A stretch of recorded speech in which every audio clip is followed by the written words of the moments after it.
धमका रहे हो मेरे को, धमकाओगे आप? हाँ धमकाऊंगी, मैं बहुत बदमाश हूँ भाई, गलती से परमिट नहीं है। किस चीज का परमिट तो कटा हुआ है 5,000 रुपए का? 5,000 का परमिट चलान है ओनली, परमिट नहीं है वो, L12I परमिट होता है। नहीं, सरकार ने ऑनलाइन अलाउ किया हुआ है ना जी? नहीं किया हुआ, ऑनलाइन अलाउड है। ऑनलाइन परमिट जनरेट होता है। हाँ, परमिट जनरेट ऑनलाइन जमा भी होता है जी बैंक में? ऑनलाइन बैंक में जमा, चलान जनरेट होने से वो परमिट नहीं बन जाता है। समझे नहीं मैडम, सरकार ने परमिट होता है, परमिट, सरकार ने परमिट होता है, सरकार ने परमिट होता है। परमिट के बिना यू कांट सर्व लिकर, 5,000 रुपए, परमिट के बिना यू कांट सर्व लिकर, 5,000 रुपए फीस रखी यू सरकार ने। कांट सर्व लिकर 5,000 रुपए बनने से आपका राइट नहीं हो जाता, और वो भरा नहीं है, चलान है ओनली। जब 5,000 रुपए जमा नहीं है क्या? 5,000 का मतलब क्या होता है? जमा है कि नहीं? परमिट क्या होता है? ये बताओ, जमा है परमिट क्या होता है? नहीं है, नहीं है, आपने ओनली चलान है, जब जमा नहीं है। ऑनलाइन चेक किया? ऑनलाइन चलान है ओनली, जमा नहीं है। जमा है, देखो उसमें स्टेट बैंक ऑफ इंडिया का। आप एक बात बताओ, आप जमा करा के सब कुछ फ्री हो गए क्या? आपने किस बैंड से लेनी थी? आपने परमिट लिया, L12I परमिट लिया। आपका उसमें क्या इंटरेस्ट है बैंड में, पर्टिकुलर बैंड में? मेरा इंटरेस्ट है, मैं दूंगी, वहीं से लेना पड़ेगा आपको। गलत क्या है? गलत तो आप कर रही हैं, आप पैसे मांग रही थी, बताओ कि मेरे को पैसे दे दो, और क्या आपने पैसे मांगे? कैसे बात कर रहे हो आप? मैंने क्या बात की? क्या बात है? मैंने कल किससे पैसे मांगे? कल किससे पैसे मांगे? ये देखो, बनाओ इसकी वीडियो। यार मैं एडिट करूंगी, क्या मतलब इल्जाम लगा रहे हो आप? कौन दो मैडम, आपने पैसे नहीं मांगे? किससे मांगे? मेरे से मांगे आपने? 70 आदमी थे यहाँ पे। हाँ, 70 आदमी थे, और सारे मैंने देख लो। पुलिस भी बुलाई है। हाँ, तो सबके सामने मांगे आप? किससे मांगे? वही एक बता दो, किससे मांगे? बिना पैसे के आप नहीं ले बदतमीज बदमाशी करते हो, जाल के मुकदमा बनाओगे। कर रहे जी। इसका हवाला दे देना कितनी। इतनी गंदी हरकतों में मत चलो। कोई बात नहीं, ठीक है ना? हाँ रख ले इसमें। आप धमका रहे हो मेरे को, धमकाओगे आप? हाँ धमकाऊंगी, आप गलत काम करोगे तो धमकाऊंगी। आप मेरी जान को मारने की कोशिश कर रहे हो आप। अच्छा, हाँ, आपने मेरा गला पकड़ने की कोशिश की। आप तो अच्छी बदमाशी के ऊपर आए। मैं बहुत बदमाश हूँ भाई। हमारे पास DETC एक्साइज जो शराब से डील करती है, मैडम सरोज आई थी, और उसने आके मेरे स्टाफ को पहले धमकाया भी आप ऐसे ही गलत शराब पिला रहे हो। उन्होंने बताया कि हम बिल्कुल वैलिड लाइसेंस जो सरकारी फ़ीस होती है 50,000 रुपये, वो हमने जमा करा रखी है। आज की शादी के 5,000 रुपये की फ़ीस भी हमने जमा करा रखी है। उनको दोनों तरह के चालान दिखा दिए।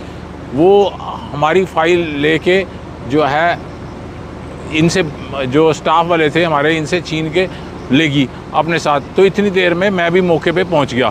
तब वो गाड़ी में बैठी थी और मैंने आके मैडम से कहा कि भाई हमने जब सब कुछ वैलिड बना रखा है, जब 50,000 रुपये की लाइसेंस फ़ीस ले रखी है विस्की पिलाने की, और 5,000 रुपये जो आज के विस्की पिलाने की फ़ीस है वो भी जमा करा रखी है, तो फिर तो मैडम कहने लगी हमारा को तो कुछ नहीं मिला ना, हमारे को क्या मिलेगा अगर तुमने सारी फ़ीसें ही ऑनलाइन जमा करा दी।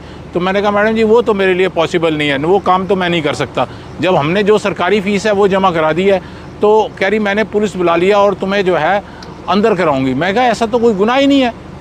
मान लो अगर कुछ भी इसमें गलत है तो उसकी पेनल्टी है, और पेनल्टी हम अगर कोई हमारे अंदर कमी है तो हम तभी तो पेनल्टी देंगे। हम तो पेनल्टी देंगे नहीं इस बारे में कुछ भी, क्योंकि हमारा सब कुछ लीगल है।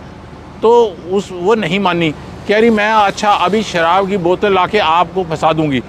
तो वही बात हुई। इतनी देर में 112 वाले भी आ गए थे।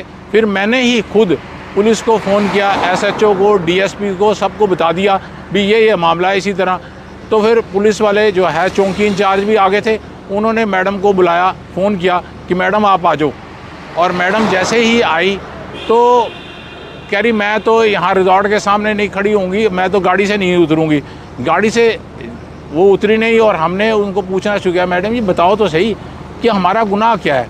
कह रही मैंने बता तो दिया था कि मैंने कहा जी परमिट हमने बनवाया हुआ है, सारा कुछ ऑनलाइन बना हुआ है, रसीदें आपको दिखा दी हैं सारी, तो इसमें गलत क्या है। अब सरकार तो डिजिटलाइजेशन का, मोदी जी हमारे प्रधानमंत्री जी डिजिटलाइजेशन की बात करते हैं, और आप कह रहे हो ऑनलाइन कुछ हो नहीं सकता। वो तो नोटबंदी कर रहे हैं, अभी 2000 का नोट भी बंद कर दिया तो ताकि सब लोग ऑनलाइन आए पेमेंट करें। तो आप इस बात से कह रही मेरे को तो अपने हिसाब से मतलब है। तो मैंने कहा जी फिर आप ये तो कोई बात ना हुई, आप मेरे से पैसे मांगोगी। तो इस बात पे वो गुस्सा खा गई, क्योंकि मेरे और रिपोर्टर्स यहाँ तक पहुँच चुके थे और उन्होंने सारी बात रिकॉर्ड कर ली थी। तो इस बात से गुस्सा खा गई, उसने मेरा गला दबाना चाहा। फिर जब गला मैं पीछे हट गया तो और उसने मेरा मोबाइल छीन के, जो नया आईफोन 14 प्रो मैक्स था, उठा के 1.5 लाख रुपए का फ़ोन था, उठा के ज़मीन पे पटक दिया। ये सारा रिकॉर्डिंग है। ये तो सरासर दादागिरी हुई कि अगर कोई इन विभाग वालों को मंथली नहीं देगा तो वो क्या रिजॉर्ट नहीं चला सकता? सरकार को फीस देने का कोई औचित्य नहीं है। मैं ये चाहता हूँ कि ऐसे अधिकारियों के खिलाफ सख्त कानूनी कार्रवाई होनी चाहिए, और ऐसे अधिकारियों को तो नौकरी पर रहने का हक ही नहीं है। कोई ऐसे जो इतनी गुंडागर्दी करेंगे, अब ये तो चलो मैंने इतना स्टैंड ले लिया, वरना आम आदमी तो बेचारा स्टैंड ही नहीं ले पाता, वो तो पैसे दे देगा उनको, और इसी तरह करप्शन बढ़ती चली जाएगी। जो हमारी सरकार दावे करती है कि करप्शन फ्री करनी है हमने स्टेट, ऐसे अधिकारियों के रहते हुए तो करप्शन फ्री तो नहीं हो सकती। जो किसी पत्रकारों के मौजूदगी में इसने साफ कहा कि हमारा हिस्सा तो मिलना चाहिए चाहे कुछ भी हो जाए। तो ये ऐसे अधिकारियों के खिलाफ तो मैं कहता हूँ नौकरी में रहने का भी ऐसे अधिकारियों को कोई हक नहीं है।